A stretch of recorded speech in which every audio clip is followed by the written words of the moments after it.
안녕하세요. 사랑하는 한만교회 성도 여러분. 오늘 사복음서를 주제로 다섯 번째 성경 공부를 인도할 이태진 집사입니다. 오늘 함께 사복음서를 공부하면서 하나님께서 말씀을 통해 주시는 은혜를 함께 나누기를 기도합니다. 또한 사복음서를 통해 함께 배우면서 저는 우리 자신에게 나와 예수님과는 어떤 관계가 있는가? 나는 인격적으로 예수님을 누구라고 부를 것인가에 대한 질문을 내 자신에게 자주 했으면 합니다. 자, 사복음서 성경 공부반의 구호가 뭐였죠? 네, 맞습니다. 그럼 함께 구호를 외치고 오늘 다섯 번째 사복음서 성경 공부를 시작하도록 하겠습니다. 쉽게 배우고 열심히 실천하자. 쉽게 배우고 열심히 실천합니다. 감사합니다. 자, 저희가 이제 제 5주차로 벌써 접어들었습니다. 저희가 하나님의 아들로 오신 예수님과 또 우리 가운데 계신 하나님이신 예수님, 또한 비유로 말씀하신 예수님에 대해서 지난 4주 동안 배웠습니다. 그럼 오늘은 이제 성경에서 이제 기적을 많이 베푸셨는데 그 기적을 베푸신 예수님에 대해서 함께 공부하도록 하겠습니다.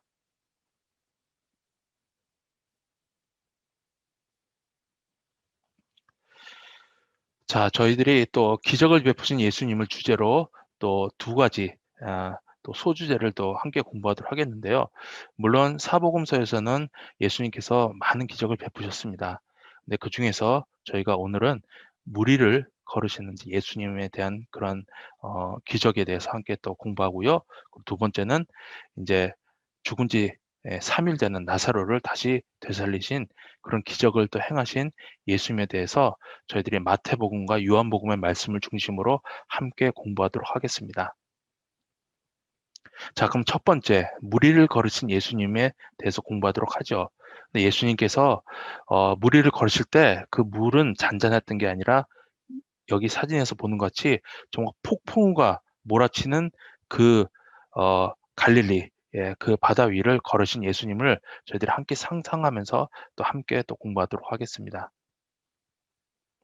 자, 그럼 저희들이 본문으로 들어가기 전에 또 질문으로 한번 시작하도록 하겠습니다. 내 삶 속에서 결정을 내리는 자는 솔직히 누구입니까? 예. 사실 내 자신이 아닌 누군가를 어, 내 삶 속에서 결정을 내리는 그런 주권자로 인정하는 것은 사실 어, 그렇게 쉽지 않은 일입니다. 그러면 저희들이 한번 구원에 대해서 한번 이 주권자에 대해서 한번 또 공부하도록 해보죠. 우리는 자신을 스스로 구원할 수 없다는 사실을 너무나 잘 알고 있습니다. 그래서 하나님께서 개입하지 않으시면은 우리는 죄 가운데서 영영 죽게 되는 거를 저희들이 그리스도인으로 잘 알고 있습니다. 그래서 우리가 정말 우리 자신의 주권자로서 우리 삶 속에서 결정을 내리는 자로서 하나님께서 필요하다는 것을 저희가 또 알게 됩니다. 우리가 겸손히 구원받을 필요를 인정하게 되면 주권자이신 우리 하나님 구세주의 위대하심을 저희가 알게 됩니다. 이와 같이 심각한 문제들에 대한 답은 사실 비교적 분명할 수 있습니다. 하지만 우리가 매일매일 삶 속에서 그러한 미묘한 삶의 영역에서 하나님께 매 순간 그 결정권을 내드린다는 것을 그렇게 한다는 것은 참 쉽지만은 않습니다. 우리는 이 세상에서 그리스도인으로 살면서 우리를 시험하는 여러 어려움과 또 문제들과 함께 씨름하면서 살아가고 있습니다. 하지만 우리가 명심해야 될 것은 그리스도인은 혼자가 아니라는 사실입니다. 또한 우리 삶 속에서 가장 중요한 것은 나의 믿음이 얼마나 큰가 보다는 내가 누구를 믿는가가 더 중요합니다.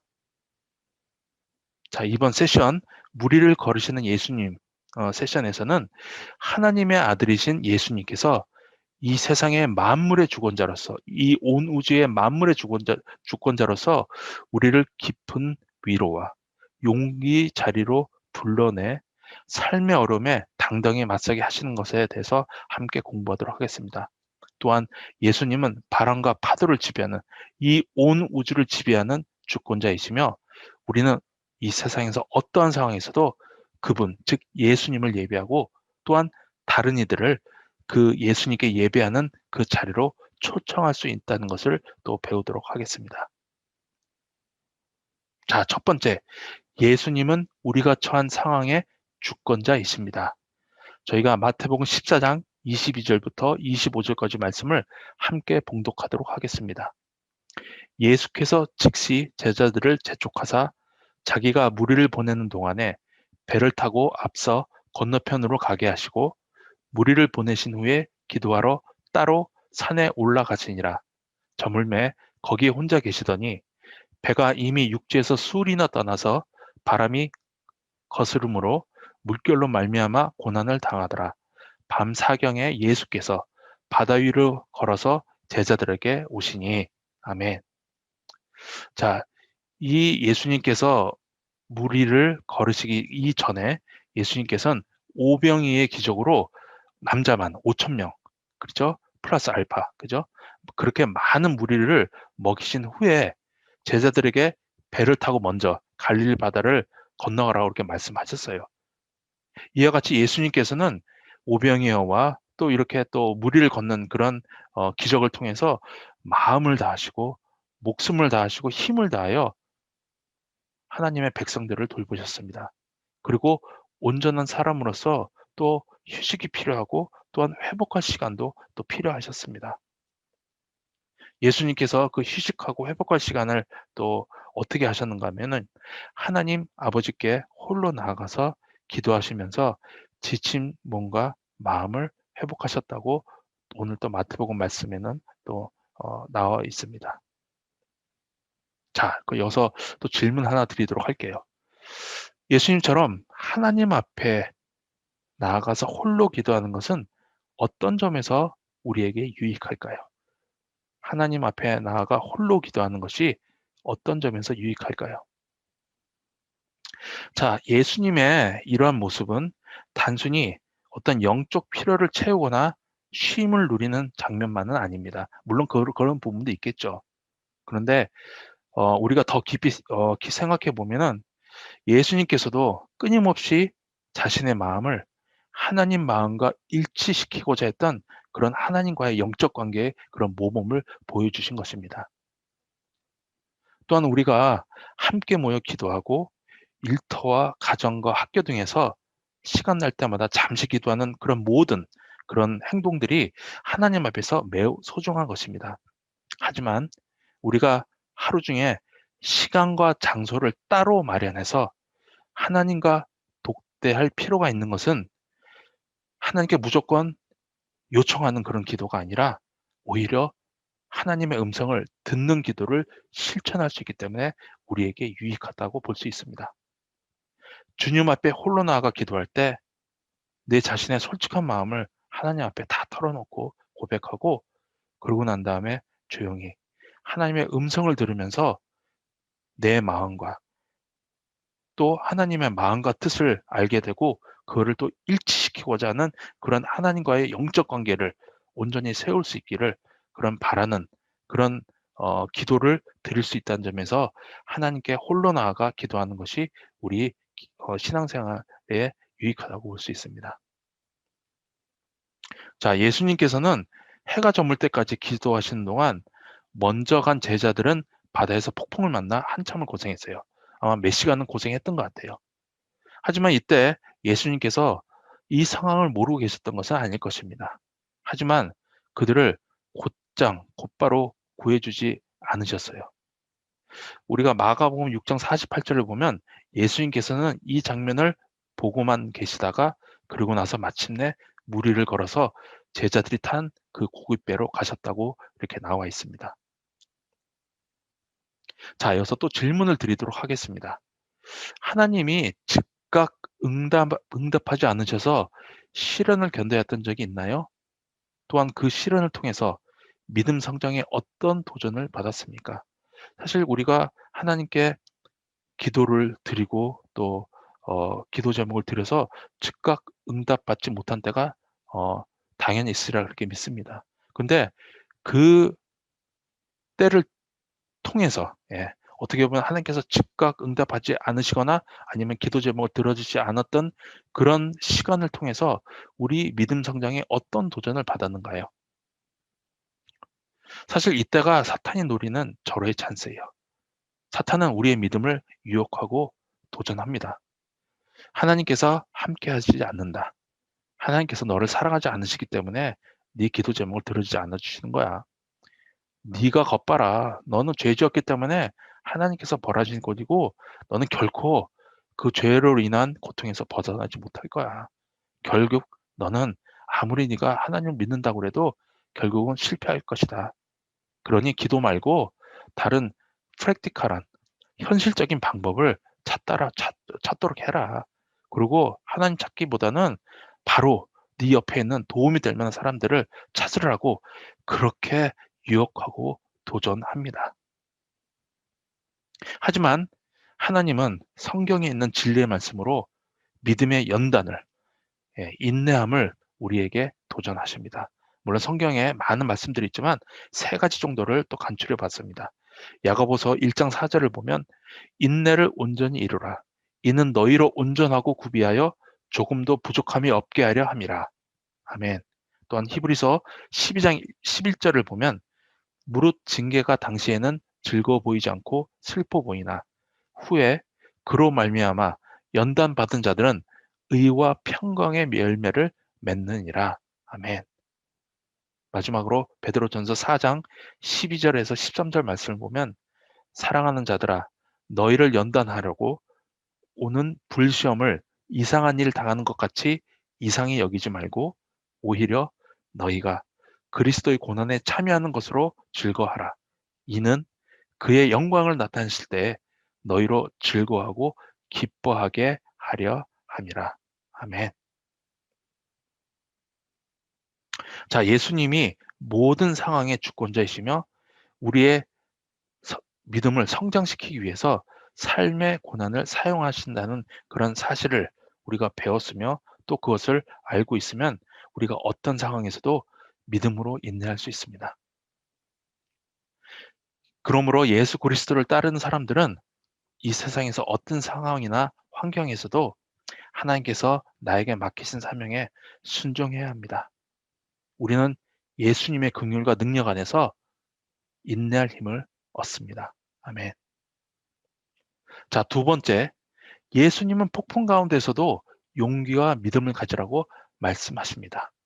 마태복음 14장 26절에서 27절 말씀을 함께 봉독하도록 하겠습니다.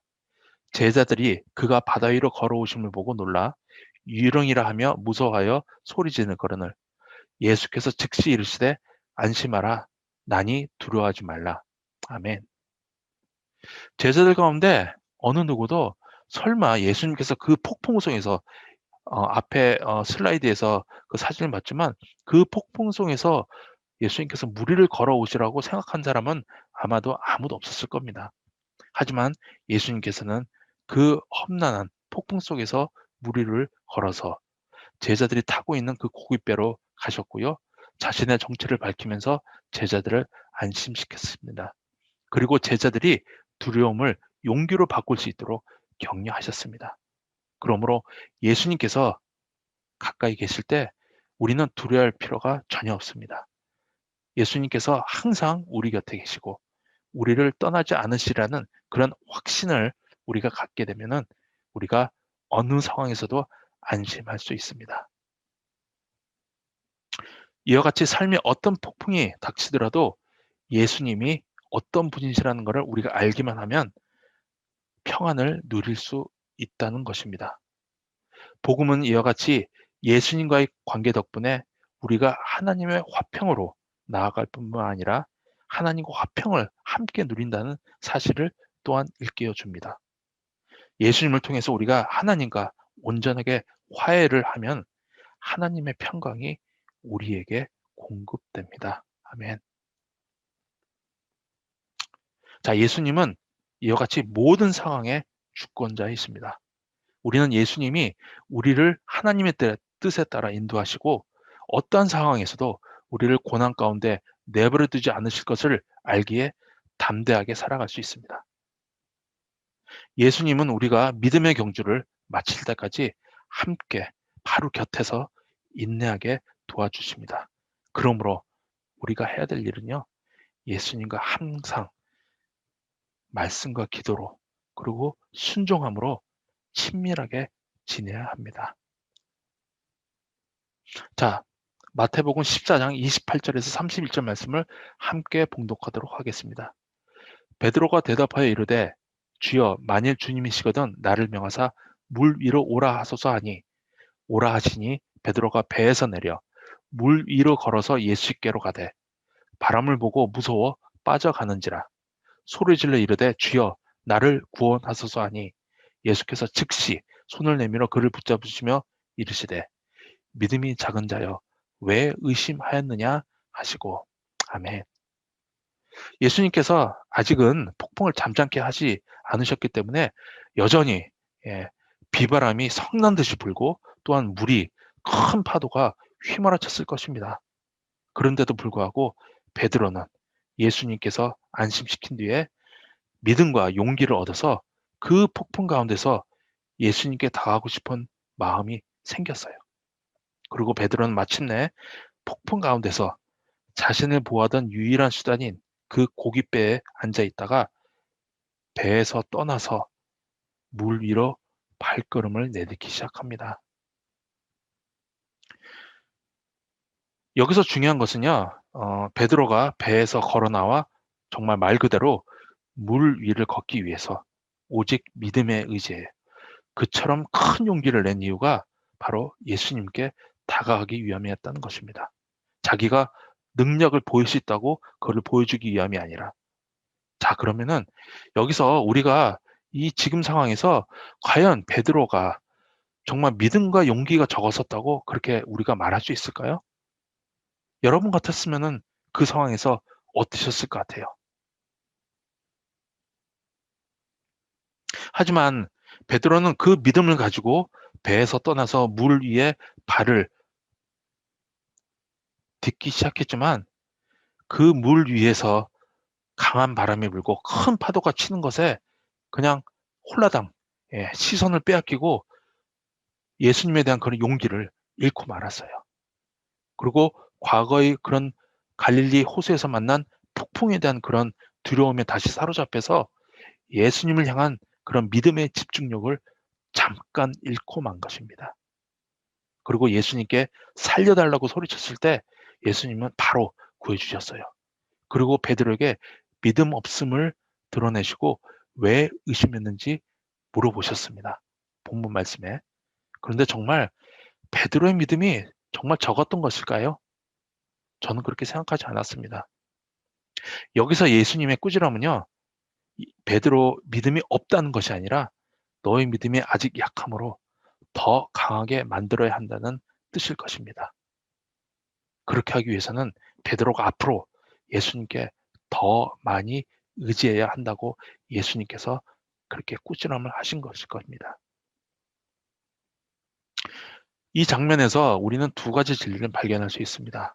첫 번째는요, 예수님이 주신 용기를 우리가 항상 간직하고 이 세상에서 계속 담대하게 살아가야 한답니다. 참 쉽지는 않습니다. 하지만 우리가 말씀과 기도로 예수님과 친밀하게 지낼 때 이것이 가능하리라고 또 믿습니다. 예수님이 공급해 주시는 그런 용기를 도구 삼아서 하나님의 영광을 위해서 내 자신에게 주어진 사명을 다해야 합니다. 그리고 두 번째 우리가 또 진리 발견할 수 있는 진리는 우리가 살아가면서 많은 경우에 믿음과 용기를 내지 못할 때가 있어요. 그죠? 그럴 때마다 우리는 하나님의 사랑과 그리고 구원의 진리인 복음, 하나님의 사랑과 우리에게 주신 복음을 의지해야 합니다. 말씀과 기도로 하나님의 사랑과 복음을 계속 우리가 되새겨야 됩니다.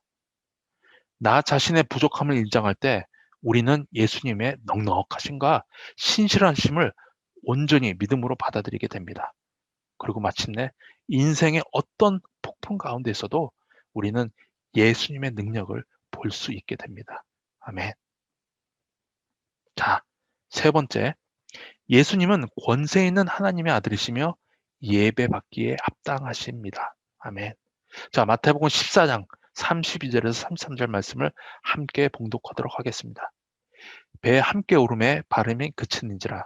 배에 있는 사람들이 예수께 절하며 이르되 진실로 하나님의 아들이로소이다 하더라. 아멘. 자, 이제는 폭풍을 예수님께서 잠잠하게 하셨어요.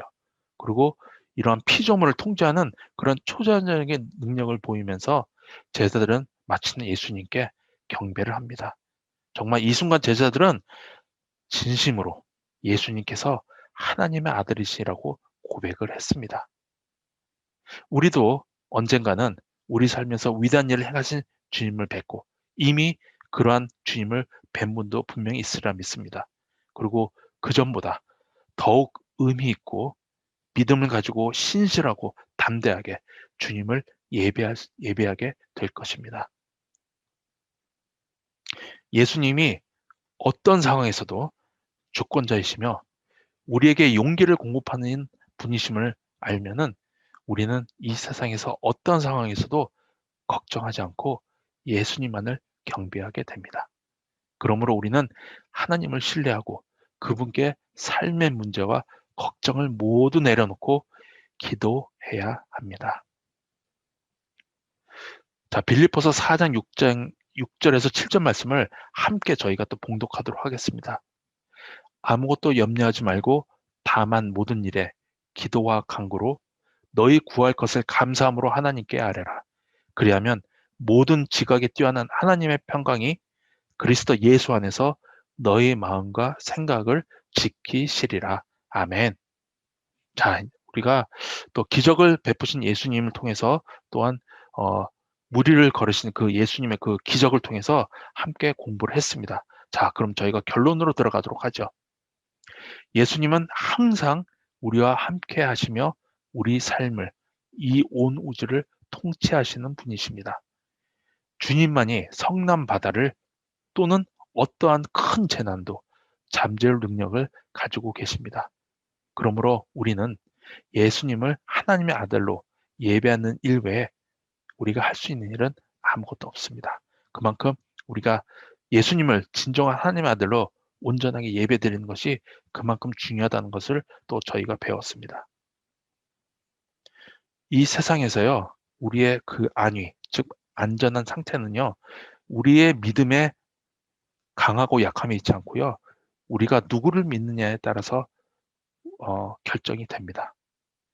왜냐하면 우리의 믿음은 이 세상에서 일어나는 폭풍 속에서 환란 속에서 흔들리겠지만은 우리가 믿는 그리스도, 이 세상의 통치자이신 그리스도는 굳건하셔서요 절대로 요동하지 않으십니다. 그러므로 그 요동하지 않으시는 그리스도를 우리가 믿음으로 인해 우리가 정말 폭풍 속에서도 평안함을 유지할 수 있습니다.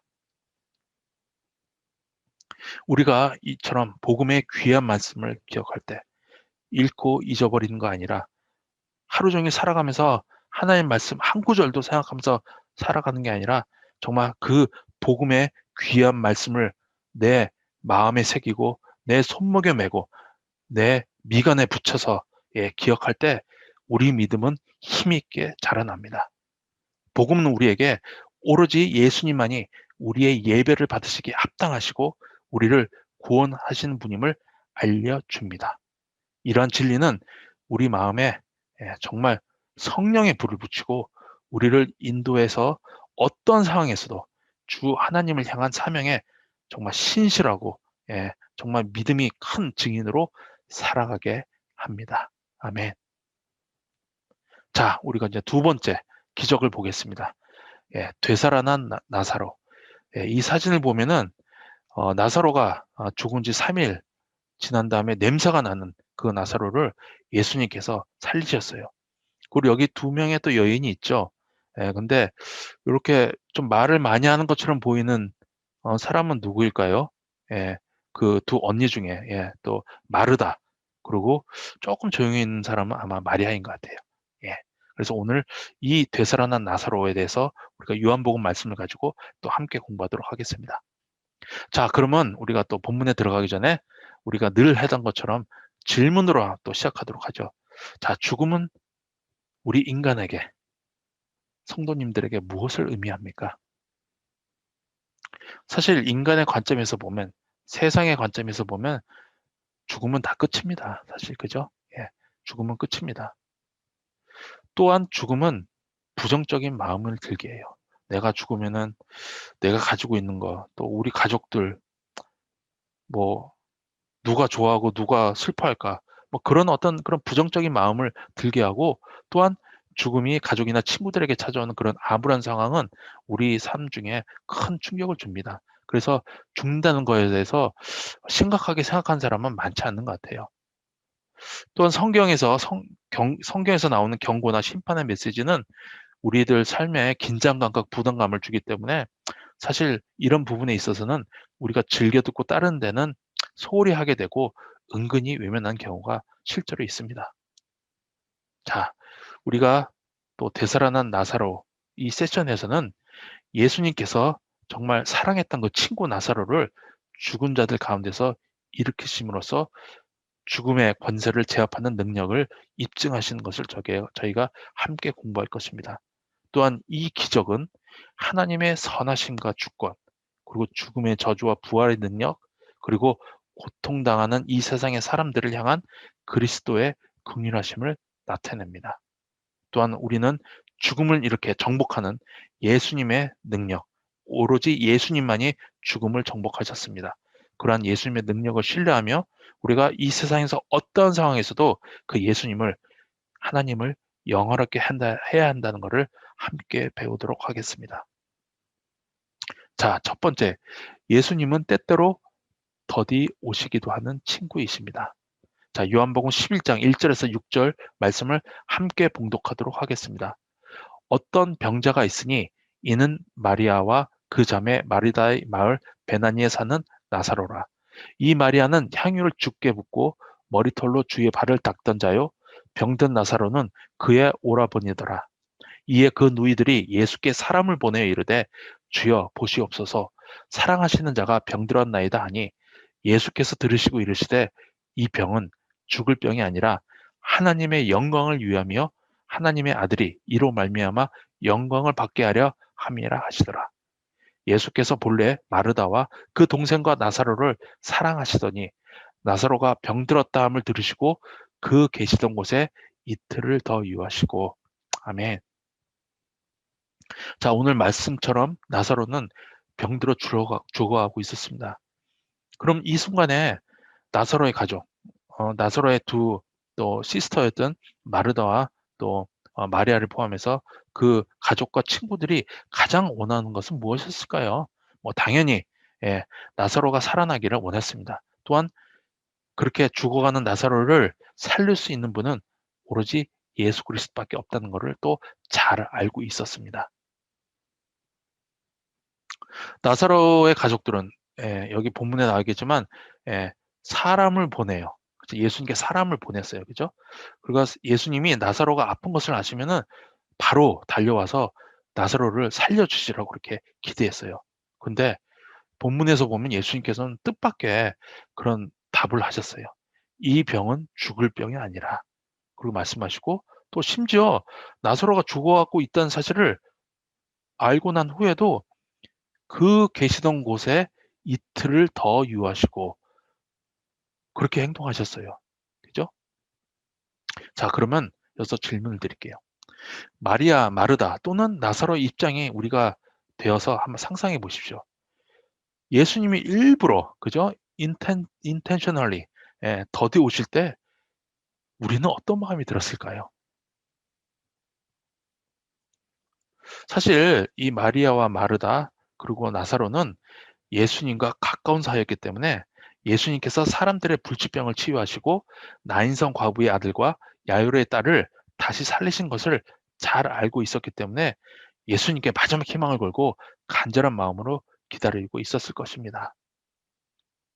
하지만 예수님께서 늦게 오심으로 그들도 사람인지라 마음이 서서히 불안해졌을 것 같아요. 그리고 또한 예수님에 대한 기대와, 또한 예수님께서 그렇게 이틀을 더 머무시고 이거는 죽을 병이 아니다, 그렇게 말씀하신 것에 서운함도 있었을 거고, 또 예수님에 대한 신뢰도 있음에도 불구하고 동시에 야, 예수님께서 딴 생각을 하시는 건 아닐까 하는 그런 불신이 왔다리 갔다리 하면서 참 어수선한 마음으로 아마 있으실지도 모릅니다. 하지만 예수님께서는 어떤 일이 벌어질지 알고 계셨지만 친구들이, 즉 마르다, 또 마리아, 그리고 또 그 주변에 있는 그 믿음의 친구들이 하나님을 더 신뢰할 수 있기를 바라셨던 것 같습니다. 신뢰는 하나님의 우리의 상황을 모두 아시고 우리를 사랑하시고 염려하신다는 것을 믿는 믿음에서 시작됩니다. 또한 신뢰란 어떤 사물이나 사람의 성격, 능력, 세력 또는 진실에 관해서 그냥 대충 의존하는 것이 아니라 확실하게 의존할 때 우리가 신뢰한다고 그렇게 얘기할 수가 있죠. 마르다와 마리아에게도 이러한 확실하게 믿는, 의존하는 그런 신뢰가 필요했던 것 같습니다. 그래서 이 기적을 통해서 예수님께서는 우리가 이 마르다, 마리아, 그리고 나사로뿐만 아니라 우리 모두가 이 세상에서 어떤 상황에서도 하나님을 100% 신뢰하기를 원하신다는 것을 그렇게 알려주십니다. 자, 두 번째, 예수님은 우리의 생명이신 친구이십니다. 요한복음 11장 21절에서 27절 말씀을 함께 봉독하도록 하겠습니다. 마르다가 예수께 여짜오되 주께서 여기 계셨더라면 내 오라버니가 죽지 아니하였겠나이다. 그러나 나는 이제라도 주께서 무엇이든지 하나님께 구하시는 것을 하나님이 주실 줄을 아나이다. 예수께서 이르시되 내 오라비가 다시 살아나리라. 마르다가 이르되 마지막 날 부활 때에는 다시 살아날 줄을 내가 아나이다. 예수께서 이르시되 나는 부활이요 생명이니 나를 믿는 자는 죽어도 살겠고 무릇 살아서 나를 믿는 자는 영원히 죽지 아니하리니 이것을 네가 믿느냐? 이르되 주여 그러하외다. 주는 그리스도시요 세상에 오시는 하나님의 아들이신 줄을 내가 믿나이다. 아멘. 자, 21절에서 나오는 그 마르다의 표현. 주께서 여기 계셨더라면 내 오라버니가 죽지 아니하였겠나이다. 그런 말은 어떻게 보면 원명의 표현일 수도 또 있습니다. 또한 예수님께서 함께 있으셨다면 오라버니인 오라버니가 오라버니 나사로가 틀림없이 병 나음을 받았으리라는 하는 그런 믿음의 표현이기도 합니다. 하지만 우리가 24절에 마르다가 이르되 마지막 날 부활 때에는 다시 살아날 줄을 내가 아나이다. 그리고 27절에 나와 있는 주는 그리스도시요 세상에 오시는 하나님의 아들이신 줄 내가 믿나이다. 그래서 이 두 구절에 나와 있는 그런 말씀을 보면 마르다의 그런 고백이 어, 그 나사로를 틀림없이 고쳐주시라는 그런 믿음의 표현이라는 것을 저희가 알 수가 있습니다. 우리가 하나님을 신뢰한다면요, 하나님이 자녀들에게 무엇이 최선인지를 알고 계심을 우리가 반드시 믿고 신뢰해야 됩니다. 왜냐하면 하나님께서는 모든 것을 아십니다. 그리고 만일 하나님께서 우리가 기도로 원하는 것을 주시지 않으신다면요, 그것은 분명히 나에게 최선의 것이 아닌 것일 수도 있다는 것을 우리가 깨닫는 것이 그리스도인으로서의 그런 지혜라고 또 볼 수도 있습니다. 또한 예수님께서 마르다에게 하신 말씀 25절 예수께서 이르시되 나는 부활이요 생명이니 나를 믿는 자는 죽어도 살겠고 이 말씀은 오늘날 우리에게도 똑같이 진리의 말씀입니다. 예수님은 그때나 지금이나 그리고 미래에도 앞으로도 이 세상이 끝난 날까지 부활이요 생명이 있습니다. 그러므로 십자가, 부활, 재림을 우리가 온전히 믿을 때 우리는 예수 그리스도로부터 오는 그런 영원한 생명을 부여받게 됩니다. 아멘. 자, 그럼 여기서 저 질문을 드리겠습니다. 예수님은 생명을 주시는 분이다 라고 하는 것과 예수님이 곧 생명이시다 라고 하는 것에는 어떤 차이가 있을까요? 생명을 주시는 분 아니면 내가 곧 생명이다 라고 말씀하시는 그에는 어떤 차이가 있을까요? 간단히 말씀드리면 성경에서는요, 예수님이 곧 생명이시다고 말하고 있습니다. 저희가 요한복음 6장 48절을 보면 나는 생명의 떡이요 라고 마시고, 또한 요한복음 6장 51절 보면 곧 세상의 생명을 위한 내 살이라고 말씀하시고요. 또 요한복음 14장 6절을 보면 내가 길이요 진리요 생명이라고 그렇게 말씀하십니다. 예수님이 이와 같이 생명의 근원이신 하나님의 아들로서 생명 그 자체이신 분이십니다. 그러므로 우리가 그 예수님을 영접하여 내 안에 두게 되면요, 우리는 이미 죽지 않는 영원한 생명을 얻은 자입니다. 아멘. 자, 세 번째, 예수님은 죽은 사람을 되살리시는 친구이십니다. 저희가 요한복음 11장 38절에서 44절 말씀을 함께 봉독하도록 하겠습니다. 이에 예수께서 다시 속으로 비통히 여기시며 무덤에 가시니 무덤이 구리라 돌로 막았거늘 예수께서 이르시되 돌을 옮겨 놓으라 하시니 그 죽은 자의 누이 마르다가 이르되 주여 죽은 지가 나흘이 되었으며 벌써 냄새가 나나이다. 예수께서 이르시되 내 말이 내가 믿으면 하나님의 영광을 보리라 하지 아니하였느냐 하시니 돌을 옮겨 놓으니 예수께서 눈을 들어 우러러 보시고 이르시되 아버지여 내 말을 들으신 것을 감사하나이다. 항상 내 말을 들으신 줄을 내가 알았나이다. 그러나 이 말씀 하옵는 것은 둘러선 무리를 위함이니 곧 아버지께서 나를 보내신 것을 그들로 믿게 하려 함이니이다. 이 말씀을 하시고 큰 소리로 나사로야 나오라 하시니 나오라 부르시니 죽은 자가 수족을 배로 동인채로 나오는데 그 얼굴은 수건에 쌓였더라. 예수께서 이르시되 풀어놓아 다니게 하라 하시니라. 아멘. 자, 예수님께서는 드디어 이 세상에 있는 사람들의 상식을 깨고 죽은 지 나흘이 된 3일이 된 냄새나는 그런 시체로 누워있던 나사로를 되살리십니다.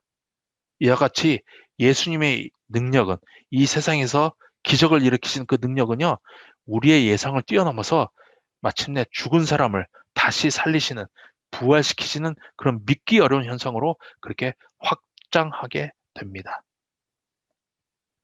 사실 예수님께서는요, 속삭임만으로 또는 말씀 안 하셔도 나사로를 살릴 수 있으셨어요. 하지만 예수님께서는 하나님께 기도하신 후에 외치셨습니다. 나사로야, 나오라. 근데 그 외침은요, 죽어 있는 나사로를 위한 것이 아닌 그곳에 서 있던 그런 살아있는 사람들이 부활의 말씀을 듣고 죽음의 영역에서 생명의 영역으로 나올 수 있도록 불러내신 것입니다. 그래서 예수님께서 일부러 그렇게 크게 외치신 것이에요. 그래서 그 옆에 서 있던 그런 사람들이 그 사실을 보고 진실로 예수님은 부활이요 생명이 있습니다 라고 고백하기를 바라셨던 것입니다. 아멘. 예수님은 육체적으로 죽은 사람뿐 아니라 영적으로 죽은 사람도 살리시는 분이십니다. 우리가 잘 알겠지만 죄는 인간과 하나님을 단절시켜 놓았습니다. 하지만 이러한 인간과 하나님의 단절된 관계는요, 오직 예수님이 십자가에서 죽으시고 우리를 구원하신 그 일을 통해서만 다시 이어질 수 있었습니다. 그러므로 우리에게 남은 정말 유일한 우리의 책임은요, 우리 삶을 예수님께 모두 바치고 주님을 우리 생명으로 영접하는 순간 우리는 영생을 얻은 사람으로 살아갈 수 있습니다. 아멘. 자, 이어서 좀 또 질문을 드리도록 하겠습니다. 영적 부활의 실제와 육체적 부활의 소망을 함께 지지하는 것이 중요한 이유는 무엇입니까? 좀 질문이 어렵죠? 그럼 쉽게 또 말씀드리면은 영적 부활과 육체적 부활을 함께 그렇게 믿는 것이 왜 중요한 것일까요? 라고 질문하는 것입니다. 사실 육체와 영혼은 분리의 개념이 아닙니다. 한때 초창기 헬라 철학은 플라톤의 이원론을 바탕으로 해서 육과 영을 분리하는 이분법적 사고를 지향했습니다. 하지만 히브리적 사고, 즉 유대인적인 사고에서는요, 육과 영이 결코 분리될 수 없는 존재로 그렇게 여겨졌습니다. 그래서 유대인이신 예수님께서 유대인에게 부활에 대해서 말씀하실 때는 영과 육의 분리가 아니라 함께 통합적으로 의미하는 그런 부활을 말씀하셨어요. 즉 우리가 부활한다는 것은 영만 부활하는 것이 아니라 우리 육체도 함께 부활한다는 것을 의미했습니다. 근데 이러한 신학적인 그런 사고가, 그런 생각이 중요한 이유는요, 이 땅에서 우리 삶과 죽음 이후의 삶을 우리가 따로따로 나눠서 생각하지 않고요, 이 세상에서 삶과 우리가 죽은 이후의 그런 삶이 계속해서 연속적으로 통합적으로 연관되어 생각할 수 있기 때문입니다. 이 부분이 굉장히 중요한 것 같아요, 우리 신앙생활에 있어서. 그래서 이러한 신학적인 사고를 믿는 그런 신앙은요, 현재의 삶에 우리가 충실하여 어떠한 고난 가운데서도 소망을 바라보게 하시고, 이 땅에서 거듭나서 죽어서 거듭난다고 생각하는 것이 아니라 이 땅에서 하나님의 말씀과 기도로 우리가 순종함으로 거듭나서 이 땅에서 새로운 부활의 삶을 살아내게 한다는 것입니다. 아멘. 자, 나사로의 부활 이유, 또 나사로가 부활되는 그 기적의 이야기를 통해서 우리는 두 가지 사실을 또 알 수 있습니다. 첫 번째는요, 하나님의 시간과 우리의 시간은 일치하지 않고 하나님은 시간에 관해서 우리와 다른 관점을 가지고 계시다는 것입니다. 또한 마찬가지로 생명에 관해서도 하나님은 생명에 관해서 우리와 다른 관점을 가지고 계시다는 것입니다. 자, 하나님은 나사로와 나사로의 가족에게 이러한 시련을 겪게 하신 이유는 요한복음 11장 4절 본문 말씀을 통해서 하나님의 영광을 위해서라고 분명히 말씀하셨어요. 자, 그러면 우리가 이런 질문을 던질 수가 있죠. 하나님은 왜 우리에게 시련을 이 세상에서 주시면서 또한 또 어떤 것은 또 허락하시면서 또 어떤 것은 또 허락하지 않으세요? 어떤 기도 제목은 들어주시면서 어떤 기도 제목은 또 들어주지 않으세요? 우리가 오늘 또 이 나사로의 부활 이야기를 통해서 배운 거지만 하나님의 관점은요, 즉 시간에 대한 관점과 생명에 대한 관점은 우리의 관점과 다르다는 것입니다. 그래서 우리가 이 세상에서 받는 시련, 또한 우리 기도 제목이 어떤 것은 들어주시면서 또 어떤 것은 들어주지 않으시고, 또 어떤 때는 금방 들어주시면서 어떤 때는 한참 뒤에 들어주신 것, 그 모든 것이요, 우리 자신을 위한 것이 아니라 그 모든 것이 하나님의 영광과 우리의 안녕, 안녕이라는 것은 영어를 찾아보면 웰빙이에요. 우리가 정말 잘 사는 것, 그죠? 그런 모든 시련과 어떤 것은 허락하시고 허락하지 않으시는 것은 하나님의 영광과 우리가 잘 살기 위해서라는 것을 우리가 분명히 알아야 합니다. 아멘. 자, 그럼 우리가 두 번째 기적, 예, 죽은 지 3일 되는 그런 냄새나는 그런 나사로를 되살리신 그런 기적에 대해서 우리가 배웠습니다. 자, 그럼 저희가 결론으로 가도록 하죠. 예수님께서 나사로를 되살리는 이유는요, 하나님과 예수님 자신을 영화롭게 하시기 위해서였습니다. 이를 통해서 우리에게 생명을 주기도 하시고 거두기도 하시는 그런 능력의 주권자는요, 오직 예수님 뿐임을 알게 하고자 하셨습니다. 자, 그럼 여기서 또 질문을 드릴게요. 우리들 삶에서 바로 잡아야 될 것이 있습니다. 그죠? 분명히 있죠. 그죠? 그러면 그 바로 잡는 것이 하나님께서 그것을 바로 잡아 주실 때까지 기꺼이 우리가 인내하면서 기다릴 수 있겠습니까? 또한 하나님의 시간과 또한 하나님의 목적과 하나님의 방식대로 하나님께서 고쳐주시기를 원하십니까? 또 그렇게 하나님께서 하시기로 그렇게 기다리고 또 기도하시면서 기다리시겠습니까? 오늘 배운 것처럼 예수님이 나사로와 그의 가족에게 그런 시험을 주신 것은요, 다시 말씀드리지만 하나님과 예수님 자신을 영어롭게 하기 위해서였습니다. 마찬가지로 예수님은 나를 통해서도 영화롭게 되기를 원하십니다. 자, 성도님들 여러분께서는 이러한 예수님을 신뢰하시겠습니까?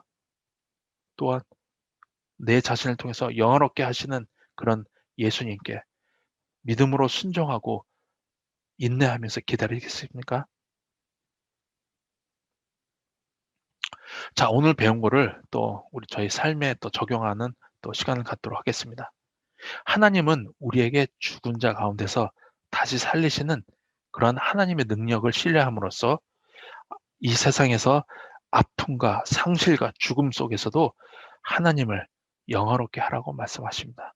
사실 우리가 이 세상에 태어난 가장 제1의 목적은요, 하나님을 영화롭게 하기 위해서 우리가 태어난 것입니다. 예수님께서 우리에게 부활과 생명이 되신다면 그분을 세상에 전하기 위해서 당신이 취해야 할 행동은 무엇인가요? 모르겠어요. 정답은 여러 가지가 있을 것 같아요. 하지만 이번 한 주 동안 정말 예수님께서 진정으로 나의 부활과 생명이 되신다는 것을 우리가 받아들였다고 생각하면은 또한 그런 예수님을 이 세상에 어떻게 전해야 할까요? 저는 무엇을 할까요? 무엇을 해야 할까요? 그렇게 한 주 동안 간절히 주님 앞에 나아가서 기도하시기 바랍니다. 그러면요, 하나님께서 반드시 말씀해 주시고 보여주시고 그 길로 인도하실 것입니다. 우리가 해야 될 일은요, 주님께 온전히 예배드리고 그 인도하신 길을, 그 기회를 저희가 놓치지 않는 것입니다. 이번 한 주간 이렇게 주님께 정말 간절히 기도하면서 또 살아가시는 우리 한만교회 성도님 되시기를 간절히 기도합니다. 그러면 다음 주 저희가 6번째 사복음서 성경 공부 시간에 뵙도록 하겠습니다. 감사합니다.